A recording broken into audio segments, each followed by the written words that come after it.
Bonjour à tous, et oui, chose promise, chose due, comme vous avez été nombreux à me battre à mon défi lancé vendredi, me voilà en licorne.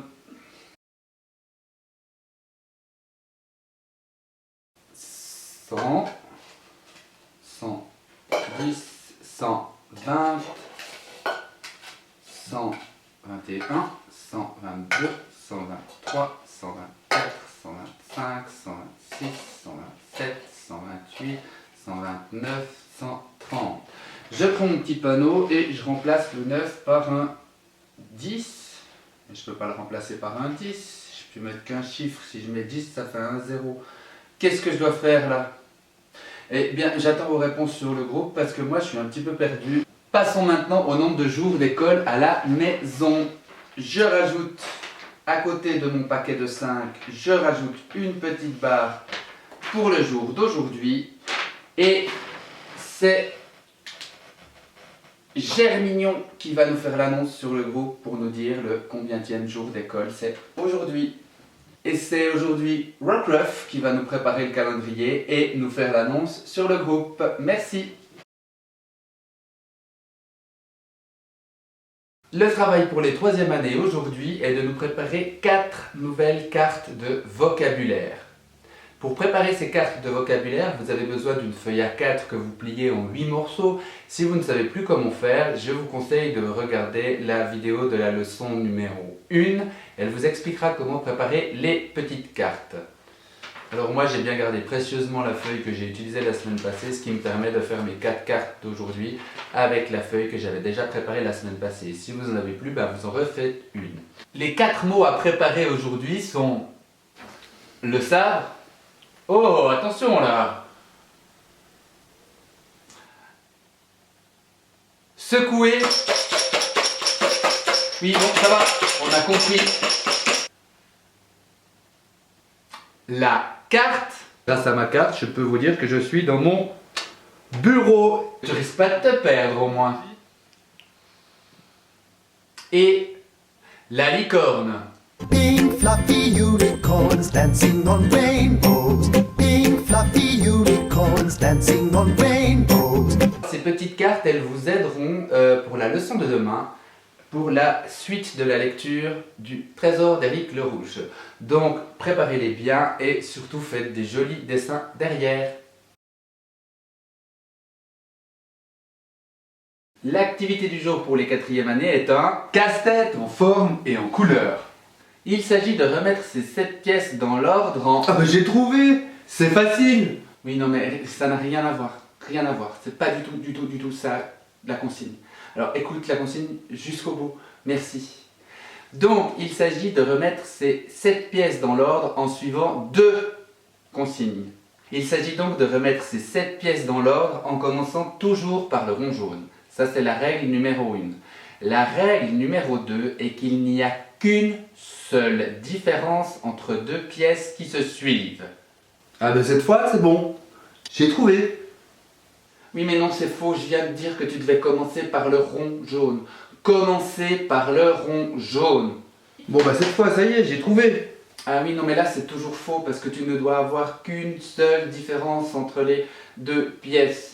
Ouais bon, c'est le petchi, moi j'ai plus de place là-dessus. Ah oui c'est le petchi, évidemment, on voit plus rien sur ta feuille. Bon si vous avez un petit peu de peine comme mon double, vous pouvez très bien, si vous avez un petit peu de matériel à la maison, fabriquer le carré jaune, le carré bleu, le triangle jaune, le triangle vert, le carré vert, le rond jaune et le rond vert. Ainsi, vous pouvez faire autant d'essais que vous voulez.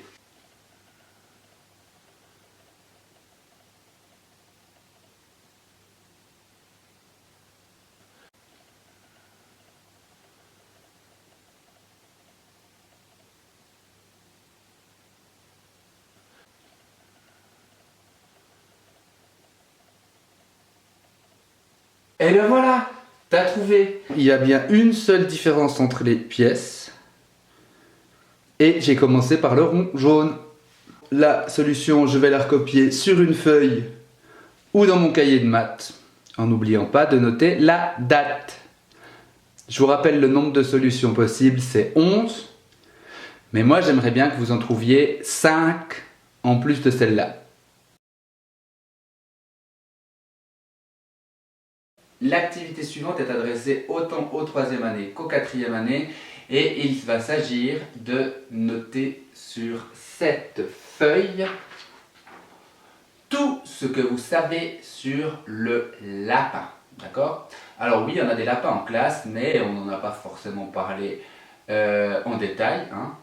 Donc là, j'aimerais que vous notiez sur cette feuille ici tout ce que vous savez et sur la deuxième partie, les questions que vous vous posez à propos du lapin. Ça, c'est la première partie d'un travail qu'on va faire sur le lapin. Ce travail nous est proposé par ma co-enseignante qui devait intervenir cette semaine et jusqu'aux vacances de Pâques dans la classe. Et comme elle ne peut pas le faire, elle m'a transmis une partie du travail qu'elle vous avait préparé. Et sa première leçon est donc de faire le point sur ce que l'on sait sur le lapin et les questions qu'on se pose.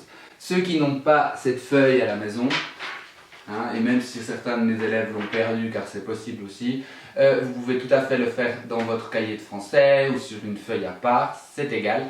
L'important c'est de noter tout ce que vous savez sur le lapin et ensuite les questions que l'on se pose. Pour les 3e années, vous pouvez commencer d'écrire un petit peu seul et ensuite vos parents peuvent vous aider un petit peu pour écrire. On peut le faire en dictée à l'adulte, c'est l'enfant qui dit aux parents ce qu'il doit écrire.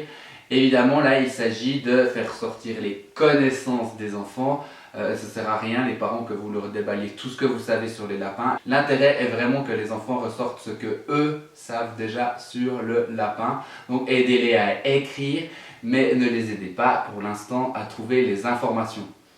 La dernière activité est facultative, elle est proposée à toute la classe. J'aimerais que vous fabriquiez une cabane dans votre salon ou dans votre chambre, que vous vous preniez en photo dedans ou devant et que vous me l'envoyez sur le groupe. J'aimerais dédicacer la leçon d'aujourd'hui à Loclas qui a fêté hier ses 8 ans. Alors, je lui dédicace la leçon d'aujourd'hui et je la dédicace aussi à tous les enfants qui passeront leur anniversaire à la maison pendant cette période un peu difficile. Je vous souhaite à tous une très bonne journée, je me réjouis de vous retrouver demain. Au revoir!